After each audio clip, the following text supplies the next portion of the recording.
Bismillahirrahmanirrahim. Dear students, chapter number 3 is in progress. Chapter 3 is about the theories of the covalent bonds and the shapes of molecules. Today is our lecture number 4. In the part first of this lecture number 4, we'll study molecular orbital theory. We'll study the theoretical aspects of this concept. Now, learning objectives of today's lecture are that this lecture will enable our student to explain the basic concepts of molecular orbital theory. They will be able to understand the formation of molecular orbitals. They will be able to describe the relative energies of the molecular orbitals, and they will also be able to draw the molecular orbital diagrams. Now, this molecular orbital theory of covalent bonding was developed by three scientists. Robert S. Mulliken, who was an American scientist, he got Nobel Prize for his work on this theory. Frederick H. Hund, he was German, and John Leonard Jones, he was British. Now, this theory eliminates the drawbacks of valence bond theory, and it successfully explained the paramagnetic behavior of oxygen molecule, formation of odd electron molecule, and the formation of coordinate covalent bond. Valence bond theory के 3 drawbacks हमने यूं पढ़े थे कि ये oxygen के paramagnetic behaviour को explain नहीं करता, ये ऐसे मॉलिक्यूल की फॉर्मेशन को एक्सप्लेन नहीं करता जिसमें ऑड नंबर ऑफ इलेक्ट्रॉन हो, यानी 1 या 3 हो, और ये कोऑर्डिनेट कोवलेंट बॉन्ड की फॉर्मेशन को एक्सप्लेन नहीं करता, जबकि molecular orbital theory valence bond theory के इन तमाम ड्रॉबैक्स को एलिमिनेट करती है। आगे हम चल के देखेंगे कि ये थ्योरी वैलेंस बॉन्ड थ्योरी की इन ड्रॉबैक्स को कैसे एलिमिनेट करती है। तो molecular orbital theory states that atoms tend to combine together. Atoms form the covalent bonds by the formation of molecular orbitals. Valence bond theory में आपने क्या देखा था? वैलेंस बॉन्ड थ्योरी में आपने ये देखा था कि जब एटॉमिक ऑर्बिटल्स ओवरलैप करते हैं तो उनमें इलेक्ट्रॉन्स पेयर अप हो जाते हैं। इस प्रोसेस में एटॉमिक ऑर्बिटल्स अपनी आइडेंटिटी लूज नहीं करते और उन इलेक्ट्रॉन के पेयर को दोनों एटम के न्यूक्लियाई अट्रैक्ट करते हैं और इस फोर्स ऑफ अट्रैक्शन को कोवलेंट बॉन्ड कहा जाता है।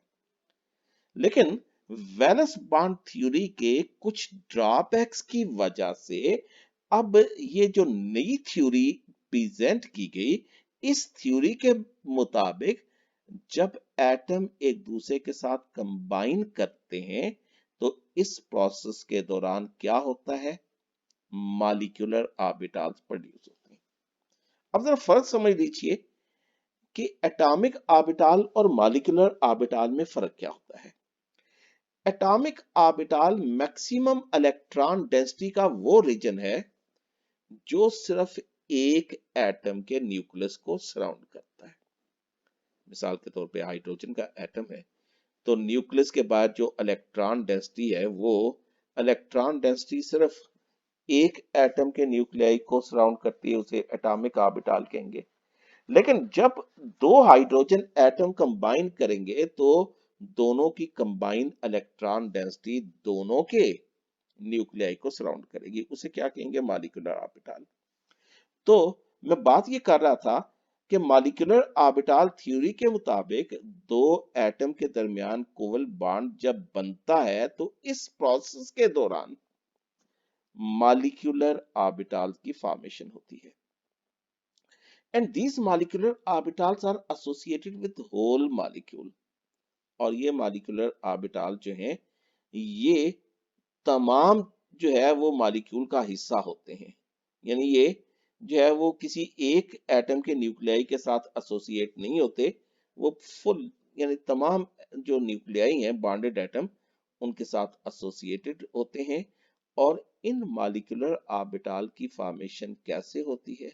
एक प्रोसेस के जरिए, जिसे हम कहते हैं linear combination of atomic orbitals. So listen once again, that molecular orbital theory states that the atoms tend to combine together or atom tends to form the covalent bond by the formation of molecular orbitals. These molecular orbitals are associated with the whole molecule, and they are formed or produced by a method known as linear combination of atomic orbitals. अब ये linear combination of atomic orbitals किसे कहते हैं? ये एक ऐसा process है जिसमें एटॉमिक ऑर्बिटल्स ऐड भी होते हैं, सब्ट्रैक्ट भी होते हैं।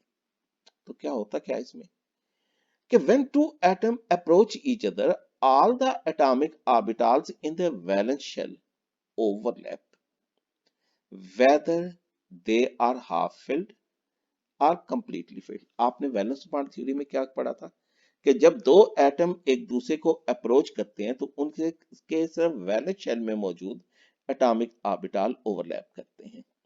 लेकिन मॉलिक्यूलर ऑर्बिटल थ्योरी के मुताबिक जब दो एटम एक दूसरे को अप्रोच करेंगे तो उनके वैलेंस शेल में मौजूद तमाम एटॉमिक ऑर्बिटल ओवरलैप करेंगे, चाहे वो हाफ फिल्ड हो या कंप्लीटली फिल्ड हो। इसको आगे चल के मैं मजीद एक्सप्लेन करता हूं। और इस ओवरलैपिंग के लिए दो कंडीशन का फुलफिल होना लाजमी है। पहली condition, the atomic orbitals must be of comparable energy. जो एटॉमिक ऑर्बिटल्स एक दूसरे के साथ ओवरलैप करते हैं, मॉलिक्यूलर ऑर्बिटल की फॉर्मेशन के लिए उनकी एनर्जी तकरीबन एक जैसी होनी चाहिए। मिसाल के तौर पे एक ऑर्बिटल है 2px। अब दो p जो px ऑर्बिटल्स हैं उनकी एनर्जी तो सेम होगी, एक दूसरे के साथ ओवरलैप करेंगे। एक और ऑर्बिटल है 1s। 1s ऑर्बिटल किसी दूसरे एटम के 1s ऑर्बिटल के साथ ओवरलैप करता है, इसलिए एनर्जी कंपेरेबल है, सेम है। लेकिन 1s जो है ये 2px के साथ ओवरलैप नहीं कर सकता। क्या वजह? कि बहुत ज्यादा एनर्जी डिफरेंस है। ठीक है, तो ओवरलैपिंग सिर्फ उन्हीं ऑर्बिटल के दरमियान होगी जिनकी एनर्जी तकरीबन बराबर है, जिनकी एनर्जी कंपेरेबल है। अगर दो एटॉमिक ऑर्बिटल्स के दरमियान एनर्जी डिफरेंस ज्यादा होगा तो फिर ऐसे ऑर्बिटल्स के दरमियान ओवरलैपिंग नहीं हो सकेगी।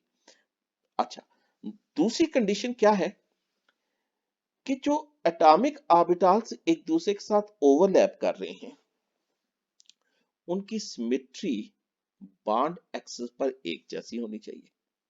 अब आप देखिए कि ये px ऑर्बिटल है, py pz, ये तीनों ऑर्बिटल जो है वो डीजेनरेट हैं। डीजेनरेट का मतलब सेम एनर्जी। लेकिन px एटॉमिक ऑर्बिटल किसी दूसरे एटम के px एटॉमिक ऑर्बिटल के साथ ही ओवरलैप कर सकता है, क्योंकि दोनों की जो सिमेट्री है वो x एक्सिस पर है। इन दोनों के जो मैक्सिमम इलेक्ट्रॉन डेंसिटी का रीजन x एक्सिस पर है, तो x एक्सिस पर एक एटम का px ऑर्बिटल दूसरे एटम के px के साथ ओवरलैप कर सकेगा। इन द सेम वे दो एटम के py एटॉमिक ऑर्बिटल ओवरलैप कर सकते हैं, दो एटम के pz एटॉमिक ऑर्बिटल ओवरलैप कर सकते हैं, लेकिन ये px और py ओवरलैप नहीं कर सकते। किस वजह से? इसी वजह से कि एक x एक्सिस पर है और एक y एक्सिस पर है। तो जिन ऑर्बिटल की जो है वो एक्सिस ऑफ सिमेट्री डिफरेंट होगी, वो एक दूसरे के साथ ओवरलैप नहीं कर सकेंगे। तो मैंने अभी तक आपको क्या बताया है कि जब दो एटम एक दूसरे को अप्रोच करेंगे तो उनके वैलेंस शेल में मौजूद तमाम एटॉमिक ऑर्बिटल्स की ओवरलैपिंग होगी। और फिर मैंने क्या बताया आपको कि ओवरलैपिंग के लिए दो शराइत, दो कंडीशन का फुलफिल होना लाजमी है। पहली बात ये कि जो एटॉमिक ऑर्बिटल्स एक दूसरे के साथ ओवरलैप करते हैं उनकी एनर्जी एक जैसी होनी चाहिए, और सेकेंडली उनकी सिमेट्री बॉन्ड एक्सिस पर सेम होती है। अब आगे चलते हैं, जरा इसको स्टेप वाइज जरा समझते जाएं, बिल्कुल साथ साथ। अच्छा, जब दो एटॉमिक ऑर्बिटल ओवरलैप करते हैं तो क्या होता है, दो मॉलिक्यूलर ऑर्बिटल बनते हैं।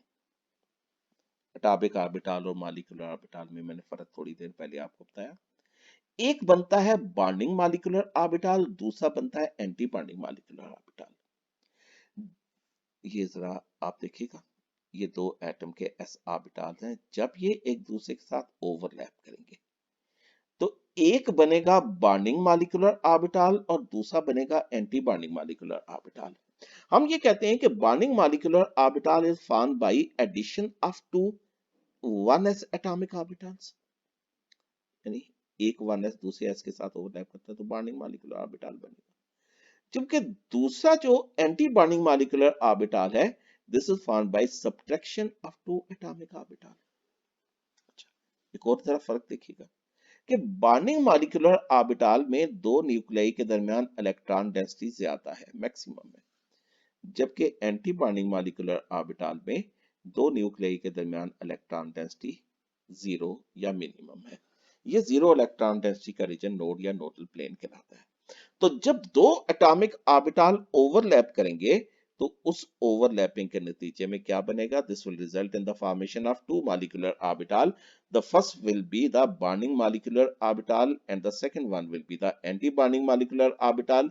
Bonding molecular orbital is of less energy as compared to two atomic orbitals.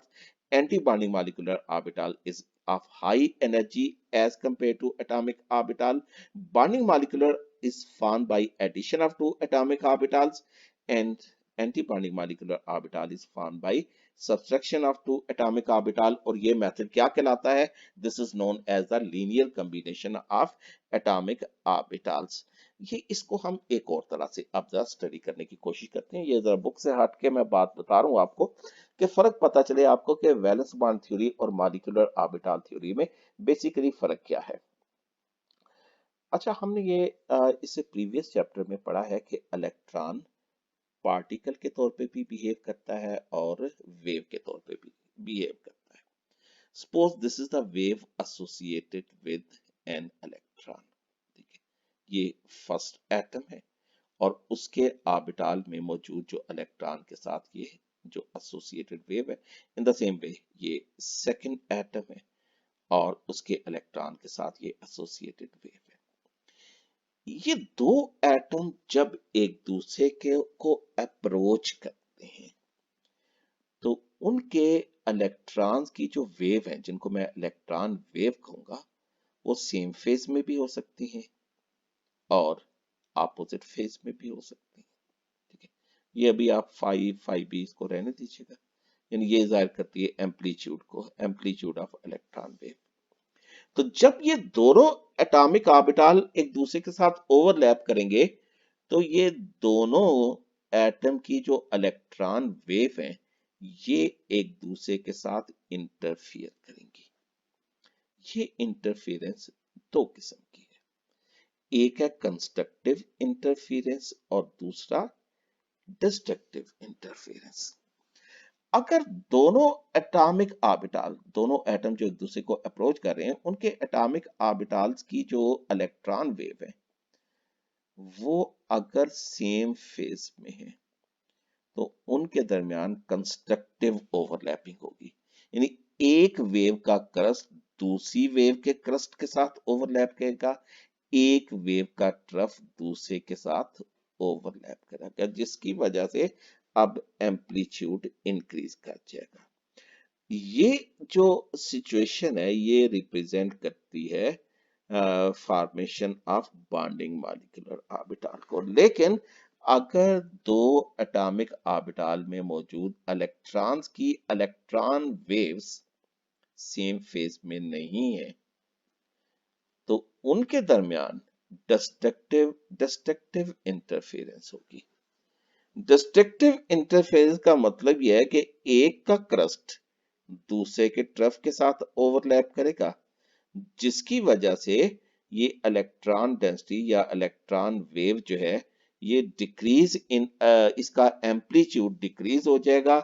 It will show the decrease in electron density और ये किसको जाहिर करेगा, ये एंटी बॉन्डिंग मॉलिक्यूलर ऑर्बिटल को जाहिर करेगा। तो इस तरह इलेक्ट्रॉन वेव की कंस्ट्रक्टिव और डिस्ट्रक्टिव इंटरफेरेंस की वजह से बॉन्डिंग और एंटी बॉन्डिंग मॉलिक्यूलर ऑर्बिटल की फॉर्मेशन होती है।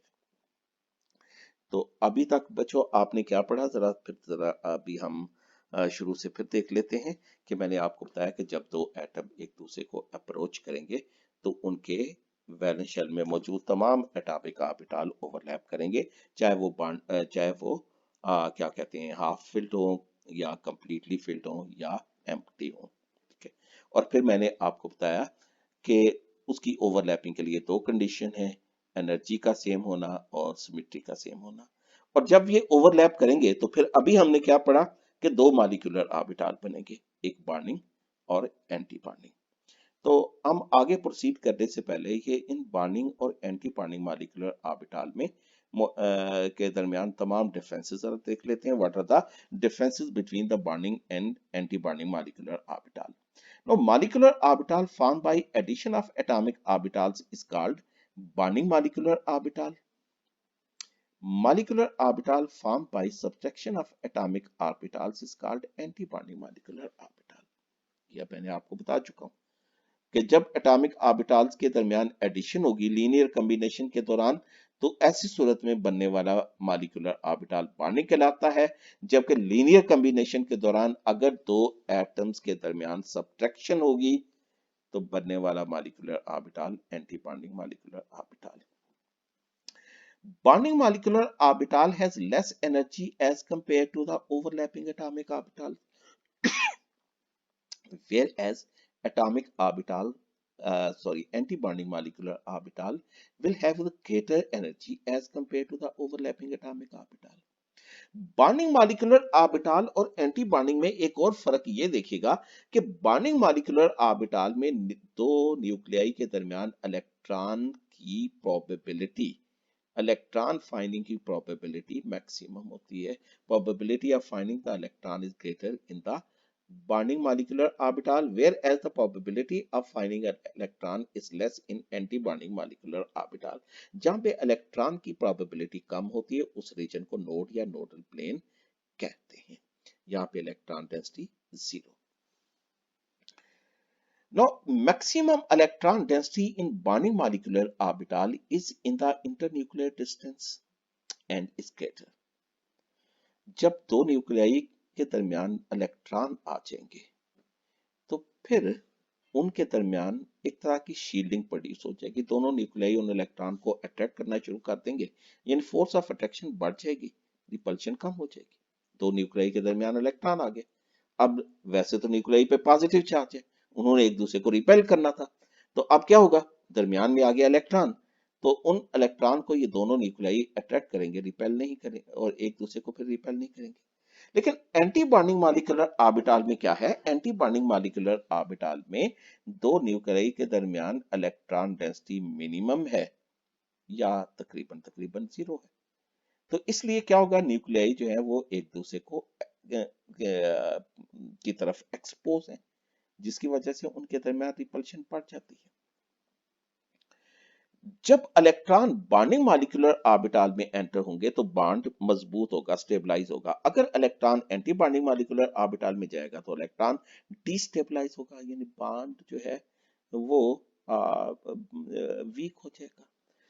बॉन्डिंग मॉलिक्यूलर ऑर्बिटल को हम सिग्मा पाई वगैरह से जाहिर करते हैं, जबकि एंटी बॉन्डिंग मॉलिक्यूलर ऑर्बिटल को सिग्मा स्टार पाई स्टार वगैरह से जाहिर करते हैं। तो फिर जरा देख लीजिए इस फिगर से कि जब दो एटॉमिक ऑर्बिटल ओवरलैप करेंगे this will result in the formation of bonding molecular orbital, anti bonding molecular orbital. Bonding molecular orbital formed by addition of atomic orbital, anti bonding molecular orbital is formed by subtraction of atomic orbital. Bonding molecular orbital is of lower energy, anti-bonding molecular orbital is of high energy. In bonding molecular orbital, the maximum electron density is in between the two nuclei, whereas in anti-bonding molecular orbital, the maximum electron density is 0 in between the two nuclei, जिसको node या nodal plane कहते हैं। Now, Addition of electron in bonding molecular orbital will stabilize the bond. Addition of electron in anti-bonding molecular orbital will destabilize the bond. इस point को आगे चल के मैं एक्सप्लेन करूंगा। और बॉन्डिंग मॉलिक्यूलर ऑर्बिटल को सिग्मा पाई वगैरह से जाहिर करते हैं, और अगर इसके ऊपर एक छोटा सा स्टार ले दें तो वो एंटी बॉन्डिंग मॉलिक्यूलर ऑर्बिटल को जाहिर करेगा।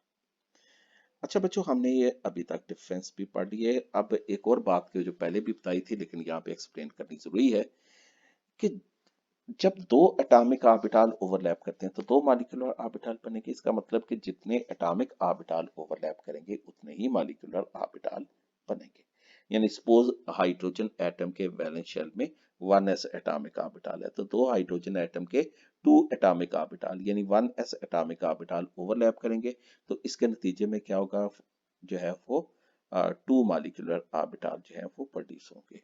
ठीक हो गया। अच्छा, अगर दो एटॉमिक ऑर्बिटल जो हैं उनके दो एटम के 4 एटॉमिक ऑर्बिटल ओवरलैप करते हैं, तो फिर क्या होगा, उसमें जो है वो अब 4 ही जो है वो क्या कहते हैं न्यू मॉलिक्यूलर ऑर्बिटल जो है वो प्रोड्यूस होंगे। 4 एटॉमिक ऑर्बिटल अगर एक एटम के 4 एटॉमिक ऑर्बिटल जो हैं वो दूसरे एटम के 4 एटॉमिक ऑर्बिटल के साथ ओवरलैप करेंगे, तो अब 8 मॉलिक्यूलर ऑर्बिटल बनेंगे। उनमें हाफ बॉन्डिंग और हाफ एंटी बॉन्डिंग होगी। जिस तरह मैंने अभी थोड़ी देर पहले बताया कि जब दो हाइड्रोजन एटम के 1s एटॉमिक ऑर्बिटल ओवरलैप करेंगे तो दो मॉलिक्यूलर ऑर्बिटल जो है वो बनेंगे, एक बॉन्डिंग और एंटी बॉन्डिंग। इस तरह अगर दो ऑक्सीजन एटम के 4 एटॉमिक ऑर्बिटल जो है वो ओवरलैप करते हैं तो इस सूरत में जो है वो टोटल जो है वो 8 मॉलिक्यूलर ऑर्बिटल बनेंगे। तो उनमें हाफ बॉन्डिंग होंगे और हाफ एंटी बॉन्डिंग होंगे। अब जितने भी इलेक्ट्रॉन्स एटॉमिक ऑर्बिटल में हैं वो इन मॉलिक्यूलर ऑर्बिटल्स में फिल होंगे, और फिलिंग उन्हीं 3 प्रिंसिपल्स की तहत होगी जिनके तहत एटॉमिक ऑर्बिटल में होती है, that is aufbau principle, Pauli's exclusion principle and Hund's rule. और इन मॉलिक्यूलर ऑर्बिटल में इलेक्ट्रॉन की फिलिंग इस बात को डिटरमिन करेगी कि दो एटम के दरमियान कितने कोवलेंट बॉन्ड हैं और उनकी मैग्नेटिक प्रॉपर्टी क्या है, यानी वो पैरामैग्नेटिक हैं या डायमैग्नेटिक हैं। तो अब हम देखते हैं कि डिफरेंट एटॉमिक ऑर्बिटल की ओवरलैपिंग से कौन से मॉलिक्यूलर ऑर्बिटल बनेंगे। तो दो तरह की ओवरलैपिंग होती है, एक जिसको हम कहते हैं हेड ऑन ओवरलैपिंग या linear overlapping.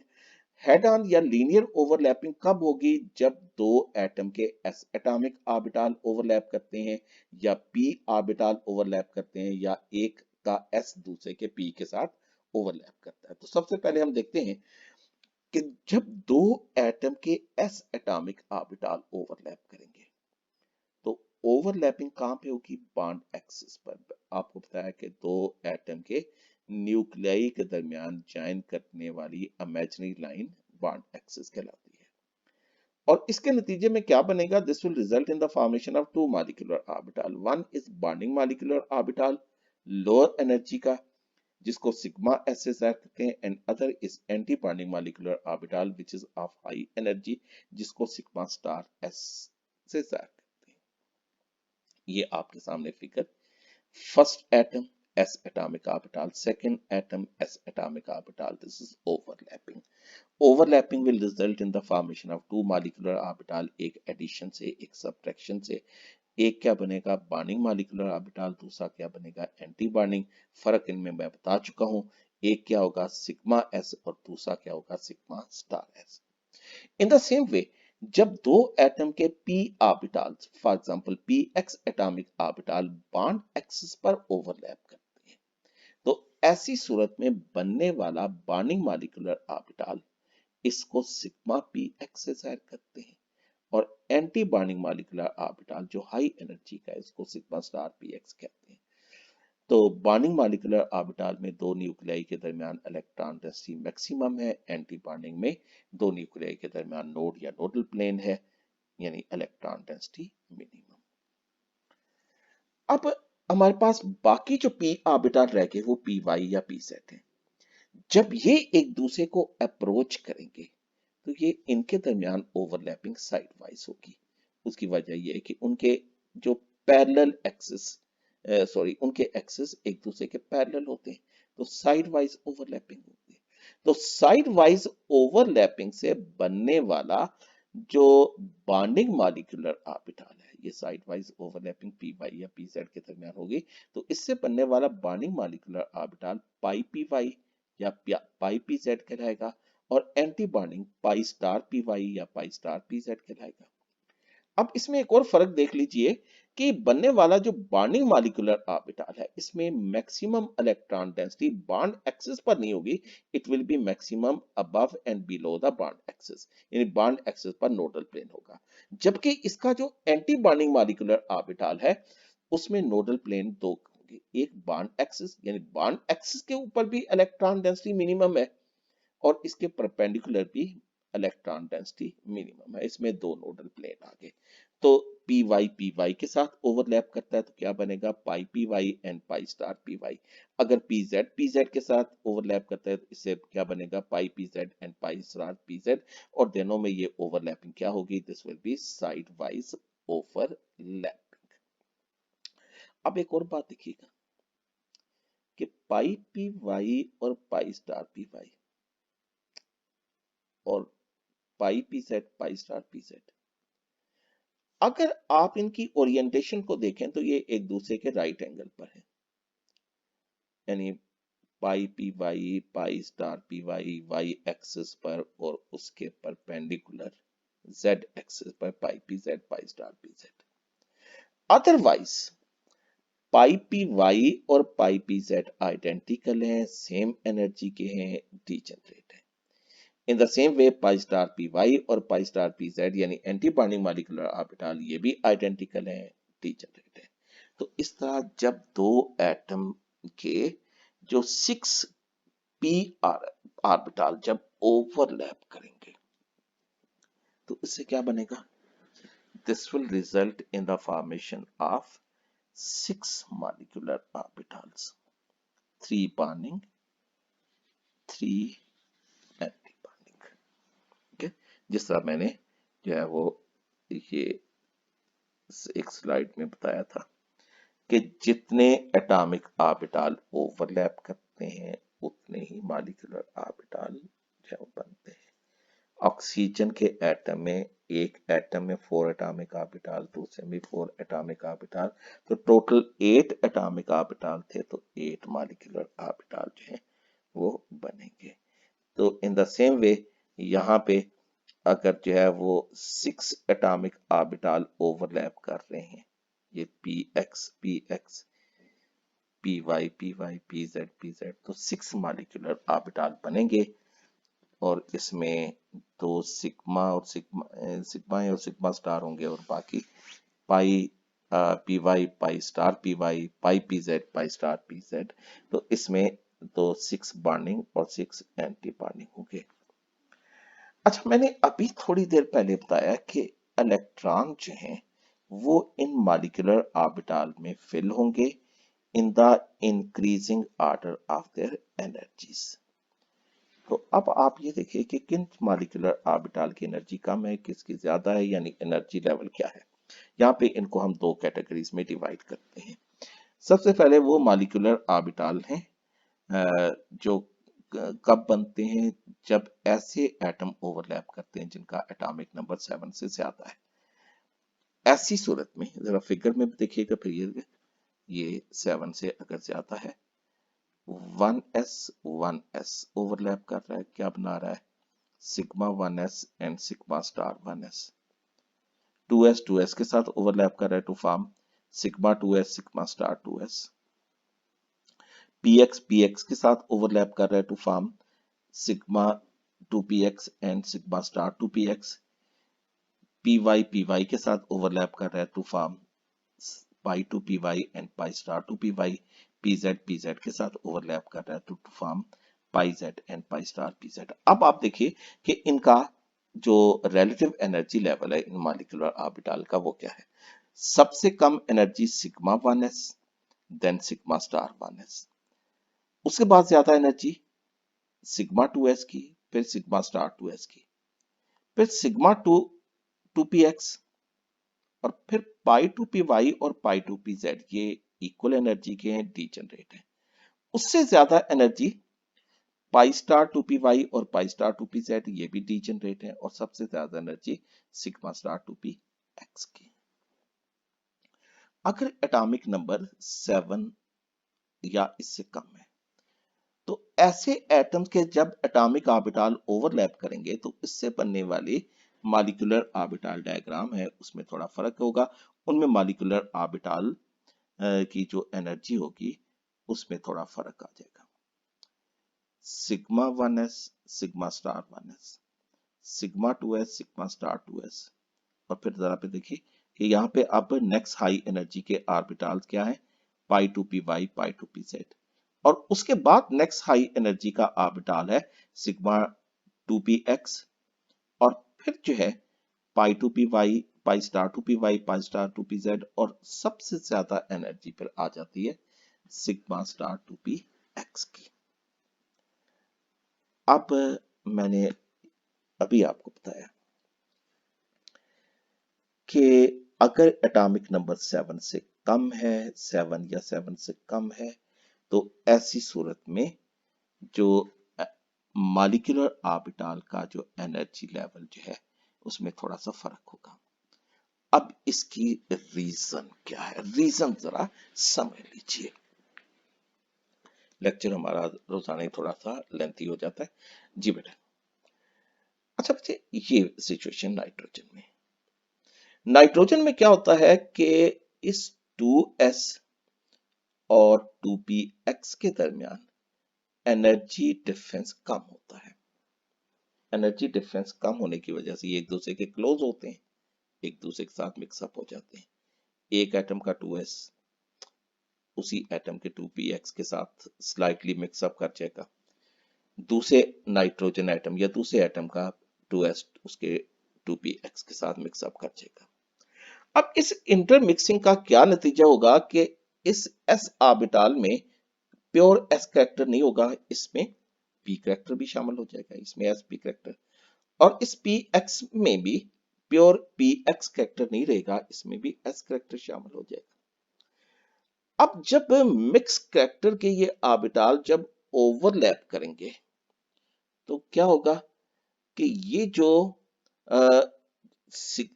p sigma two p x orbital, जो कि यहाँ पे ऑक्सीजन के केस में यह एटॉमिक नंबर जब 7 से ज्यादा था, तो उस केस में जब ये जो है वो लोअर था, इसकी एनर्जी जो है वो इंक्रीज कर जाएगी।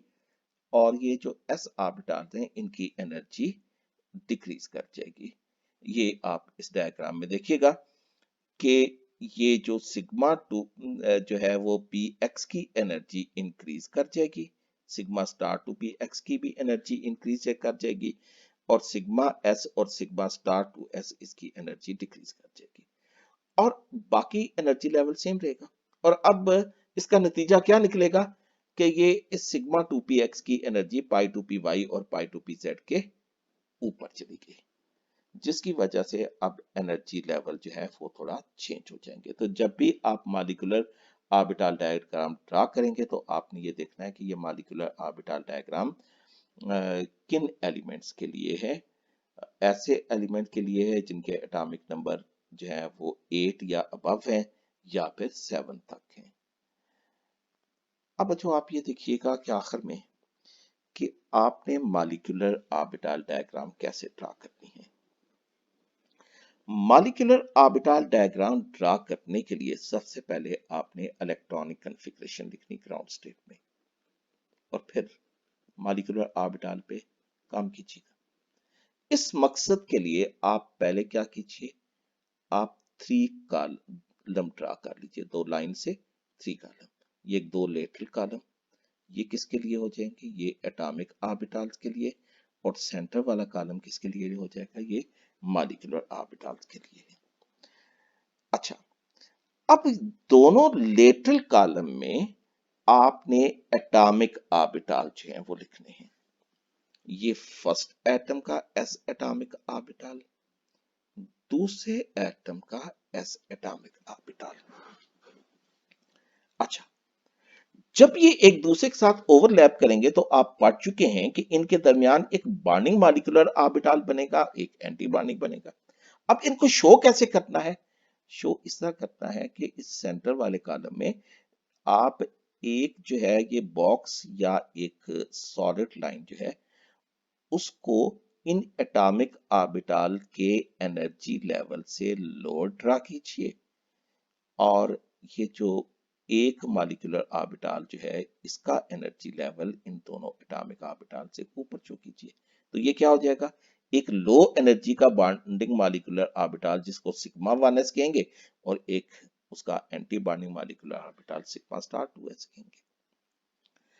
अगर किसी एटम के सिर्फ 1s और 1s ऑर्बिटल ओवरलैप करते हैं तो आपकी मॉलिक्यूलर ऑर्बिटल डायग्राम यहीं पे खत्म हो जाएगी, सिर्फ इतनी ही रहेगी। लेकिन फर्ज कीजिए, यानी ये मिसाल के तौर पे, अगर आपके पास हाइड्रोजन या हीलियम है, अगर आप उनके ऑर्बिटल एटॉमिक ऑर्बिटल को ओवरलैप करते हैं to form the molecular orbital diagram, तो मॉलिक्यूलर ऑर्बिटल डायग्राम सिर्फ इतनी ही होगी। ये हिस्सा होगा इस लाइन से लोअर पोर्शन। लेकिन फर्ज कीजिए कि अब आपके पास दो ऐसे एटम ओवरलैप अपने ऑर्बिटल ओवरलैप कर रहे हैं जिसमें एक है 1s और दूसरा है 2s, लाइक लिथियम, बेरिलियम। तो फिर आपने क्या करना है?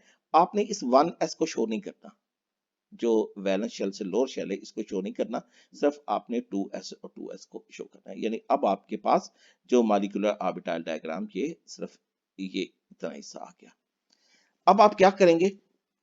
लेफ्ट साइड पे 2s 2s, एक एटम का 2s, एक एटम का 2s, ये एक दूसरे के साथ जब ओवरलैप करेंगे क्या बनेगा? They will form the bonding molecular orbital sigma 2s और anti bonding molecular orbital sigma star 2s। Molecular orbital diagram सिर्फ इतना हिस्सा। लेकिन अगर फर्ज कीजिए कि 2s के साथ वैलेंस शेल में 2p ऑर्बिटल भी है, यानी 2px 2py 2pz, यानी फर्ज कीजिए कि ऑक्सीजन, फ्लोरीन या नियोन है, तो ऐसी सूरत में अब मॉलिक्यूलर ऑर्बिटल डायग्राम में 2s के साथ आप इन 2p ऑर्बिटल की ओवरलैपिंग भी शो करेंगे। तीनों p ऑर्बिटल डीजेनरेट हैं। जब 2px के साथ ओवरलैप करेगा तो बॉन्डिंग मॉलिक्यूलर ऑर्बिटल क्या बनेगा? सिग्मा 2px और इसका anti bonding sigma star 2px, यानी इसमें सबसे कम एनर्जी सिग्मा 2px की और सबसे ज्यादा सिग्मा स्टार 2px की। जब 2py के साथ ओवरलैप करेगा तो बॉन्डिंग मॉलिक्यूलर ऑर्बिटल जो बनेंगे वो क्या होंगे? पाई 2py और पाई स्टार 2py। जब 2pz के साथ ओवरलैप करेगा तो बॉन्डिंग मॉलिक्यूलर ऑर्बिटल क्या बनेगा? 2pz और सॉरी पाई 2pz और इसका anti bonding pi star 2pz। ये पाई 2py और पाई 2pz ये इक्वल एनर्जी के हैं, डीजेनरेट हैं, और जो पाई स्टार 2py और पाई स्टार 2pz ये भी डीजेनरेट हैं। तो इस तरह अगर दो ऐसे एटम जो है वो अपने ऑर्बिटल ओवरलैप करते हैं जिनमें 2s भी है, 2px भी है, 2py भी है, 2pz है भी है, तो उसकी मॉलिक्यूलर ऑर्बिटल डायग्राम जो है वो आप इतना हिस्से वाली शो करेंगे जिसमें 2s और जो p ऑर्बिटल की ओवरलैपिंग शो की गई हो। तो ये जो डायग्राम है ये किसके लिए है? ऑक्सीजन, फ्लोरीन, नियोन के लिए जिनके एटॉमिक नंबर 7 से जो है वो ज्यादा है, लेकिन अगर जो है वो एटॉमिक नंबर 7 से कम है तो फिर जो है वो ये दूसरी डायग्राम हो जाएगी। ऐसी सूरत में जब 2px और 2px ओवरलैप करेंगे तो सिग्मा 2px का एनर्जी लेवल जो होगा वो पाई 2py और पाई 2pz से अबव होगा। इसकी रीजन मैंने अभी आपको बताई है।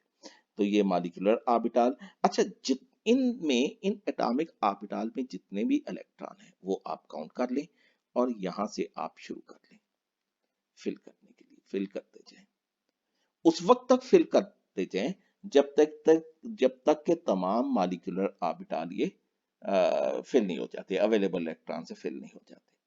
उसके बाद आपने कैलकुलेट करना है बॉन्ड ऑर्डर। बॉन्ड ऑर्डर क्या है कि आप काउंट कर लीजिए कि तमाम बॉन्डिंग मॉलिक्यूलर ऑर्बिटल में कितने इलेक्ट्रॉन हैं, वो यहां पे लिख लीजिए। फिर काउंट कर लीजिए कि तमाम एंटी बॉन्डिंग मॉलिक्यूलर ऑर्बिटल में इलेक्ट्रॉन कितने हैं, उसको काउंट कर लीजिए, टू उसको माइनस करके 2 से डिवाइड करते हैं, ये क्या आ जाएगा, बॉन्ड ऑर्डर। बॉन्ड ऑर्डर किसको शो करता है, bond order shows the number of covalent bond between the two atoms. तो बॉन्ड ऑर्डर के तक मैंने इस थ्योरी को जो है वो इस टॉपिक के थ्योरेटिकल एस्पेक्ट को समझा दिया है। कल मैं देखूंगा कि इसको फिर मॉलिक्यूलर ऑर्बिटल डायग्राम पे कैसे अप्लाई करेंगे, तो वो मैं इसको आपको डिटेल से समझाऊंगा। इसमें फिर देख लीजिएगा कि ये सिग्मा 2p x का एनर्जी लेवल पाई 2py और पाई 2pz से अबव क्यों है नाइट्रोजन और इससे लोअर एटॉमिक नंबर वाले एटम्स में। नो, इन द नाइट्रोजन, ये मैं रिपीट कर रहा हूं, समझा चुका हूं, the energy difference between 2s and 2px orbital is less or smaller and there is possibility of intermixing of these orbitals. As a result, sigma 2s and sigma star 2s molecular orbital do not retain their pure s characters. Similarly, the sigma 2px and sigma star 2px molecular orbital do not have the pure p character. All the four molecular orbital acquire sp character. Due to this intermixing, their energies change in such a way that two molecular orbitals sigma 2s and sigma star 2s become stable and are low in energy, whereas the other two molecular orbitals sigma 2ps and sigma star 2px, they become less stable and they are raised in energy.